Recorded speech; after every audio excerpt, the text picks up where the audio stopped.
यह श्रीमद् भागवत गीता का अध्याय 2 है। श्री कृष्ण और अर्जुन के बीच हुए संवाद को यथासंभव मौलिक रूप में रखने की कोशिश की है, लेकिन इसे सरल बनाने का प्रयास किया है। अध्याय 2। श्री कृष्ण अर्जुन को प्रेरित करने का प्रयास करते हैं और कहते हैं कि उसे मन की कमजोरी के आगे समर्पण नहीं करना चाहिए।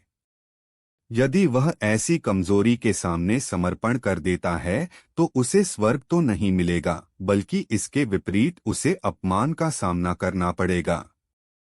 अर्जुन श्री कृष्ण से कहते हैं, वे अपने गुरुओं पर बाण कैसे चला सकते हैं? ऐसी हरकत करने से बेहतर होगा कि भीख मांग लिया जाए। भले ही उसे युद्ध जीतना हो, लेकिन उसे धृतराष्ट्र के पुत्रों की मृत्यु के दुख के साथ जीना होगा। वह आगे कहते हैं, मैं अपना कर्तव्य भूल गया हूँ और श्री कृष्ण से मुझे धर्म के मार्ग पर ले चलने के लिए कहता हूँ। अर्जुन को अपने प्रियजनों की मृत्यु के बारे में भावुक देखकर श्री कृष्ण अर्जुन को 4 विषयों आत्मा, धर्म, कर्म और इंद्रियों पर ज्ञान देते हैं। आत्मा के बारे में श्री कृष्ण अर्जुन से कहते हैं, ऐसा कोई समय नहीं है जब हमारा अस्तित्व ही नहीं था या हमारा अस्तित्व ही समाप्त हो जाएगा। मृत्यु के बाद आत्मा इस शरीर को छोड़कर नए शरीर में प्रवेश कर जाती है। आत्मा अपरिवर्तित रहती है और अविनाशी एवं अकल्पनीय है। इसका कभी जन्म नहीं होता और मरने पर आत्मा मरती नहीं।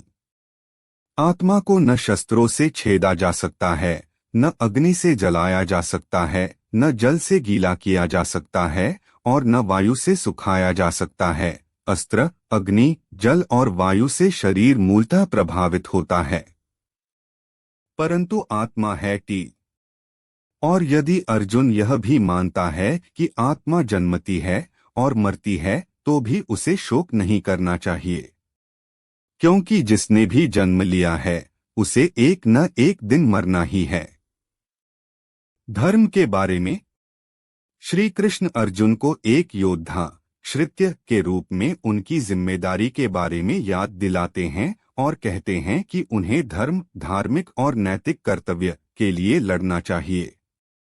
यदि वह धर्म के लिए नहीं लड़ेगा तो इससे उसे अपमानित होना पड़ेगा, और यदि वह धर्म के लिए लड़ता है और युद्ध हार जाता है तो उसे स्वर्ग का आशीर्वाद मिलेगा और युद्ध जीतने पर वह पृथ्वी पर विशाल राज्य प्राप्त करेगा।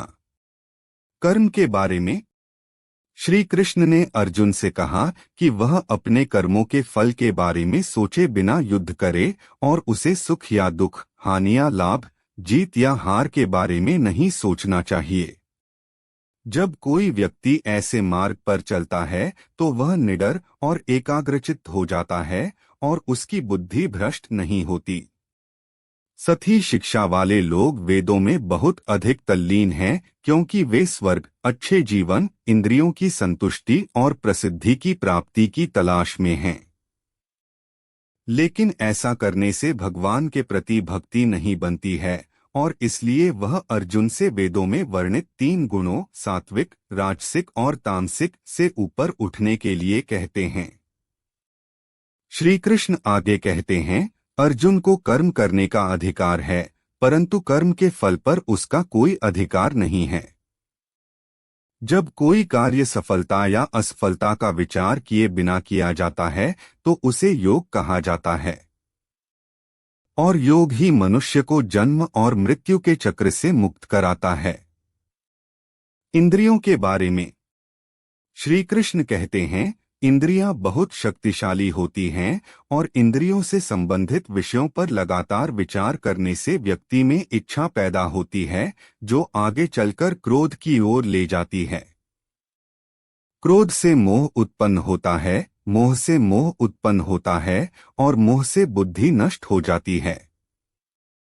श्री कृष्ण आगे कहते हैं, जो व्यक्ति इच्छाओं से रहित होता है उसका मन स्थिर होता है, जिससे शांति मिलती है।